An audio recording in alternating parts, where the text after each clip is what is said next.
ദേവാസുരന്മാർ പാലാഴി മഥനത്തിനുള്ള ഒരുക്കങ്ങളിൽ ഏർപ്പെട്ടു. അവർ ഇരുവരും ചേർന്ന് സമസ്ത ഔഷധങ്ങളും പാലാഴിയിലിട്ടു.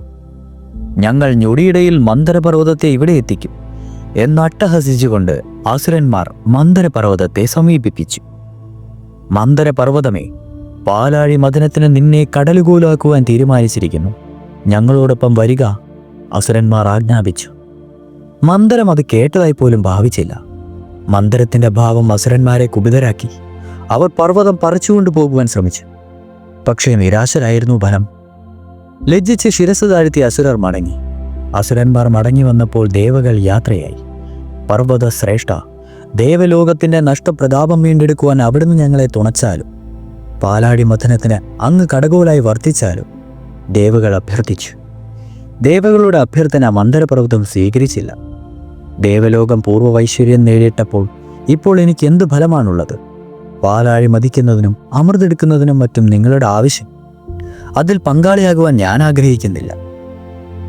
ഇച്ഛാഭംഗത്തോടെ മടങ്ങി വന്ന ദേവകൾ മഹാവിഷ്ണുവിനെ വിവരമറിയിച്ചു. അദ്ദേഹം പുഞ്ചിരി തൂകി. പക്ഷി ശ്രേഷ്ഠ, ഇക്കാര്യത്തിൽ ഇനി പ്രവർത്തിക്കേണ്ടത് അങ്ങാണ്. മഹാവിഷ്ണു ഗരുഡനോട് ആജ്ഞാപിച്ചു. മഹാവിഷ്ണുവിന്റെ ആജ്ഞ ശിരസാ വഹിച്ചുകൊണ്ട് ഗരുഡൻ പറന്നുയർന്നു. ഉദ്വേജകരമായ ഏതാനും നിമിഷങ്ങൾ കടന്നുപോയി.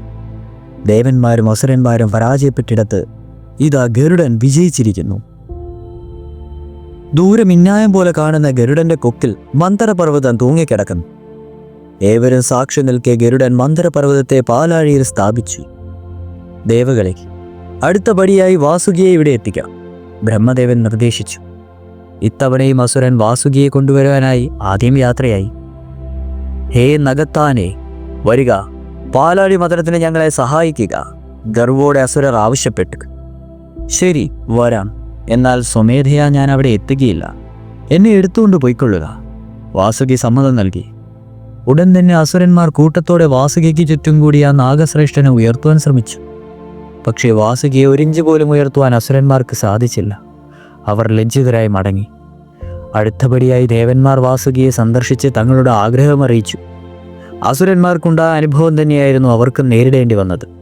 ദേവകളും വിഷണ്ണരായി മടങ്ങിയത് കണ്ട് ഗരുഡൻ മുന്നോട്ട് വന്ന് ത്രിമൂർത്തികളെ വണങ്ങി അഹങ്കാരത്തോടെ അവകാശപ്പെട്ടു. ത്രിമൂർത്തികളെ, ദേവാസുരന്മാർ പരാജിതരായ സ്ഥാനത്ത് വിജയിക്കുവാൻ ഒരിക്കൽ കൂടി എനിക്ക് അവസരം തന്നതിൽ ഞാൻ സന്തുഷ്ടനാണ്. ഭവാന്മാർ അനുവദിക്കുന്ന പക്ഷം വാസുകിയെയും ബലിഷ്ഠമായ എൻ്റെ കൊക്കുകളിൽ കുടുക്കി ഞാനിവിടെ ഇക്ഷണം എത്തിക്കുന്നതായിരിക്കും. ത്രിമൂർത്തികൾ അനുവാദം നൽകി. മിന്നൽ വേഗത്തിൽ പറന്നുയർന്ന ഗരുഡൻ നാഗരാജ്യത്ത് ചെന്നിറക്കി. അനന്തരം ഗരുഡൻ വാസുകിയോട് ആവശ്യപ്പെട്ടു. എൻ്റെ ആഗമനോദ്ദേശം താങ്കൾ ഊഹിച്ചിട്ടുണ്ടാകുമല്ലോ, അല്ലേ? താങ്കളെപ്പോലെ പാലാഴി മഥനത്തിന് വിമുഖനായിരുന്ന മന്ദരപർവ്വതം ഇപ്പോഴിതാ പാലാഴിയിലെത്തിയിരിക്കുന്നു. അക്കഥ മനസ്സിലായി. ഉടൻ എന്നോടൊപ്പം പാലാഴി തിരുത്തുവരിക. ഗരുഡന്റെ ഗർവ് വാസുകിയിൽ ചിരിവിടർത്തി. ഊരി ചിരിച്ചുകൊണ്ട് നാഗശ്രേഷ്ഠൻ ദീനഭാവത്തിൽ അപേക്ഷിച്ചു. പക്ഷിശ്രേഷ്ഠ, അങ്ങ് മഹാനും ബലവാനുമാണ്. അങ്ങയ്ക്ക് സാധിക്കാത്തതായി ഒന്നുമില്ല. ഗരുഡ, പാലാഴിയോളം വരുവാനുള്ള ശക്തി ഇന്നെനിക്കില്ല. അങ്ങനെ അവിടെ എത്തിച്ചാൽ. അങ്ങനെ ആവട്ടെ എന്ന് പറഞ്ഞുകൊണ്ട് ഗരുഡൻ വാസുകിയുടെ ശിരസിന്റെ മധ്യഭാഗം കൊത്തിയെടുത്ത് പറന്നുയർന്നു. ഗരുഡൻ ചക്രവാളത്തോളം എത്തി. എന്നിട്ട് നാഗാധിപതിയുടെ പകുതി ഭാഗം തറയിൽ തന്നെ കിടന്നു. പക്ഷേ ശ്രേഷ്ഠൻ താഴ്ന്നു പറന്നു വന്ന് വാസുകിയുടെ ശരീരം 2 മടക്കായി കുത്തിപ്പറന്നു നോക്കി. അപ്പോഴും വാസുകിയുടെ ശരീരം പകുതിയിലധികവും നിലത്ത് തന്നെ കിടന്നു. എത്ര തന്നെ ശ്രമിച്ചിട്ടും നാഗശ്രേഷ്ഠനെ തന്റെ കൊക്കുകൾക്കുള്ളിൽ കുരുക്കുവാൻ ഗരുഡന് സാധിച്ചില്ല.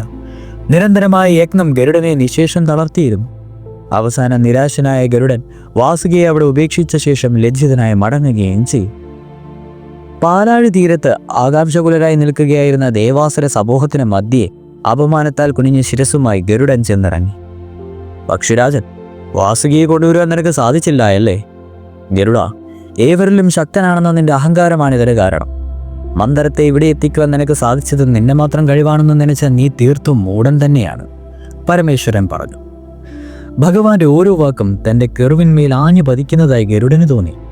കണ്ണുകൾ ഉയർത്താതെ ഗരുഡൻ ആ മൊഴികൾ സശ്രദ്ധം ശ്രവിച്ചു. പക്ഷിശ്രേഷ്ഠ, എൻ്റെയും സവിശേഷരായ മറ്റു മൂർത്തികളുടെയും കടാക്ഷം നിനക്കുണ്ടായിരുന്നതിനാൽ മാത്രമാണ് മന്ദരപർവ്വതത്തെ ഇവിടെ കൊണ്ടുവരുന്നതിൽ നീ വിജയിച്ചത്. പക്ഷെ അത് നിന്റെ മാത്രം ശക്തിയാണെന്ന് നനച്ച നീ എത്ര വിഡ്ഢിയും മൂഢനുമാണ്. ഗരുഡ, വാസുകി സാധാരണയായ ഒരു സർപ്പമല്ല, നാഗാതിരാജനാണ്. അദ്ദേഹത്തെ വിനയപൂർവ്വം നീ സ്വാഗതം ചെയ്യേണ്ടതിന് പകരം ആജ്ഞാപിച്ചിരിക്കുന്നു. ഇപ്രകാരം അരുളിയ ശേഷം ശിവശങ്കരൻ തൻ്റെ കരങ്ങളിൽ പാതാളത്തിലേക്ക് നീട്ടി. ഏതാനും നിമിഷങ്ങൾ കടന്നുപോയി. ഭഗവാൻ കൈ പിൻവലിച്ചു. ആ കൈദണ്ഡയിൽ ചുറ്റിക്കിടക്കുന്നത് സാക്ഷാൽ വാസുകിയായിരുന്നു. ദേവാസുരന്മാർ അത്ഭുതത്താലും ഭക്തിയാലും അല്പനേരം മിഴിച്ചു നിന്നുപോയി. അനന്തരം അവർ ശിവസ്തോത്രം ഉരുവിട്ടു തുടങ്ങി. അതോടെ ഗരുഡന്റെ അഹങ്കാരം അല്പം ശമിച്ചു. അടുത്തത് പരമേശ്വരൻ നീലകണ്ഠനായ കഥയാണ്. തുടരും.